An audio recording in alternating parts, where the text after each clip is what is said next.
भगवंताला एकट्याने प्रणाम करू. भगवान बाबा हनुमान जी को प्रणाम. मानता के बाबा जुंदे जी को प्रणाम. परमात्मा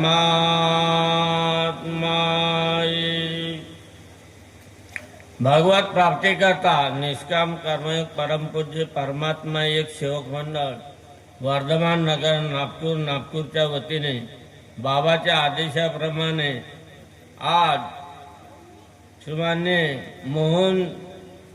मोहनजी लुटे घोडेझरी यांच्या निवासाने नवे मासिक हवन कार्य नुकतेच पार पडले.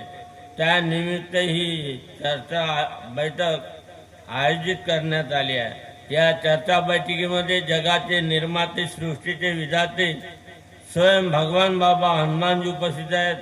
यांना माझा प्रणाम. तसेच आमचे सद्गुरू महान त्यागी बाबा जुमदेवजी उपस्थित आहेत. यांना माझा प्रणाम. बाबांच्या खांद्याला खांदा लावून साथ देणारी आई वाराणसी उपस्थित आहे. यांना माझा प्रणाम. तसेच आजच्या चर्चा बैठकीचे अध्यक्ष सुभाषजी दहेकर, कोषाध्यक्ष नागपूर मंडळाचे कोषाध्यक्ष यांना माझा नमस्कार. तसेच उपाध्यक्ष श्रीमाननीय मंडळाचे ज्येष्ठ मार्गदर्शक मारुतरावजी राऊत गुरुजी यांना माझा नमस्कार.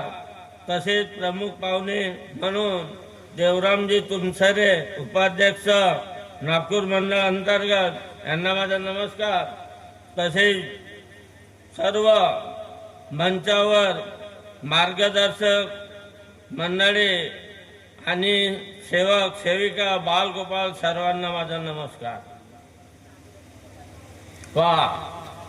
महान त्यागी बाबा जुमदेवजीने अधिक कष्ट करून खरोखरच ही दैवी शक्ती मिळवली आहे. कारण का आपण जसं दुःखी सेवक या मार्गाशी जुळलो त्याच पद्धतीनं महान त्यागी बाबा जुमदेवजी यांच्यावरही दुःख होते आणि त्या दुःखातूनच या मार्गाचा शोध घेतला. कारण अतिशय अतिप्रसंग होतोय. म्हणून आपणही सेवक ज्यावेळेस या मार्गाशी जुळतो त्याच पद्धतीनं आपल्यावरही दुःख राहतात. आपणही दुःखी माणूस या मार्गाशी जुळताना खरोखर आपल्यावर दुःख राहतातच.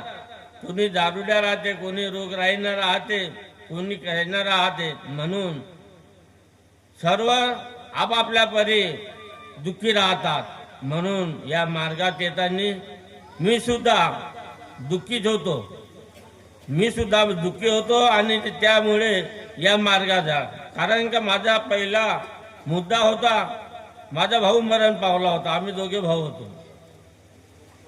तो मरण पावल्याच्या नंतर एका वैद्याना त्याच्यावर आमच्या कुटुंबावर पेसलं होतं. परंतु भाऊ मरण पावल्याच्या नंतर माझ्यावर ती अपघाती येत होती.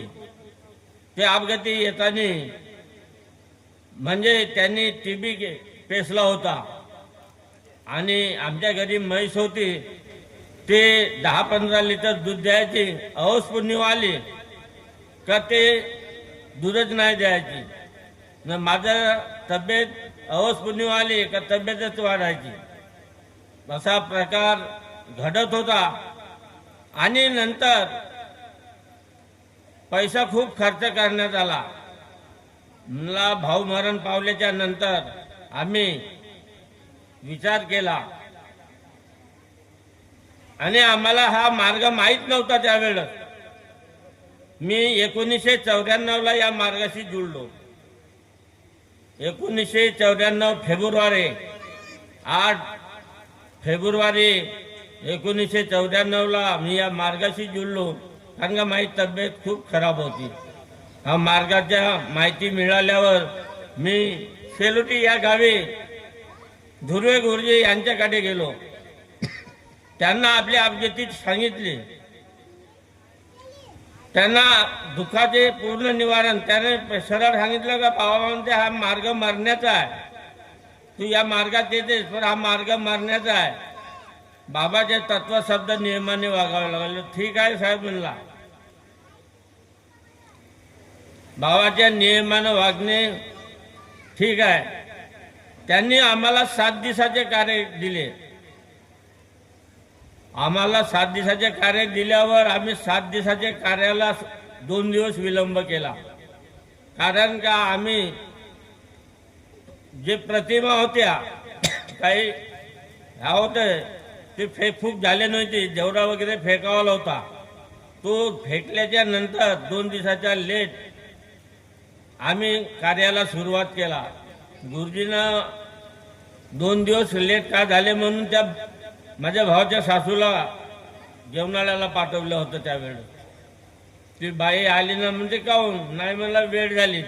आम्ही 2 दिवस विलंब केला. मग हे 7 दिवसाच्या कार्यात मला एवढा फायदा वाटला का माझी जे म्हैस होती ते पूर्ववत 15 लिटर दूध द्यायची. माझ्या तब्येतीतही सुधारणा होऊ लागली होती.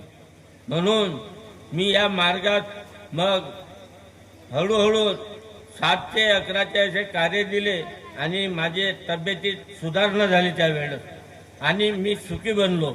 आणि 1994 जून महिन्यात मला त्यागाचे कार्य दिले आणि त्यागी होऊन मी त्या वर्षाला त्यागी बनलो आणि तेव्हापासून या मार्गाशी जुळलो. दुसरा एक अनुभव आहे.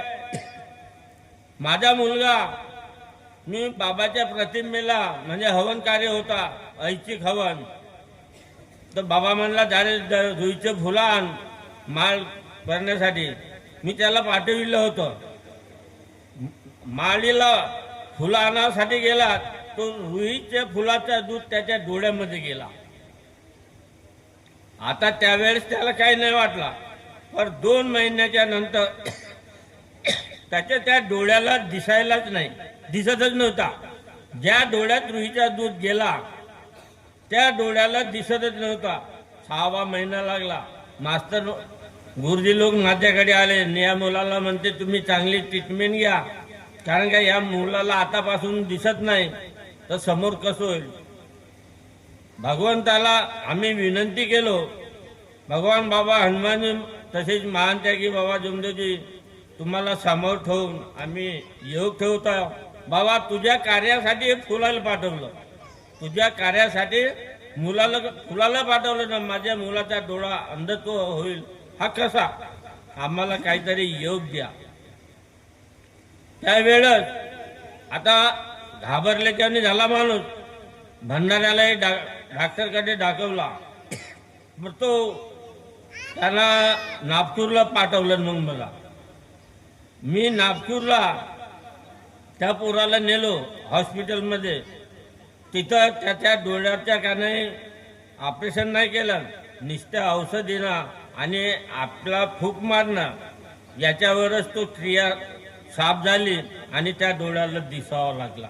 म्हणून तसा आपण कार्य पहिलेच केला असते घरी, परंतु तो अजिबात त्या डोळ्याला दिसत नव्हता. म्हणून दोन्ही उपाय म्हणून मी नागपूरला नेलो होतो आणि त्याची सुधारणा झाली आणि त्याच्या डोळ्याला दिसावा लागला. म्हणून हा मानव धर्म आहे आणि याच्यात बाबांनी दिलेले तत्वशब्द नियम आहेत. आपण खरोखर तत्वशब्द नियमानं वागलोच पाहिजे, ही बाबाची शिकवण आहे.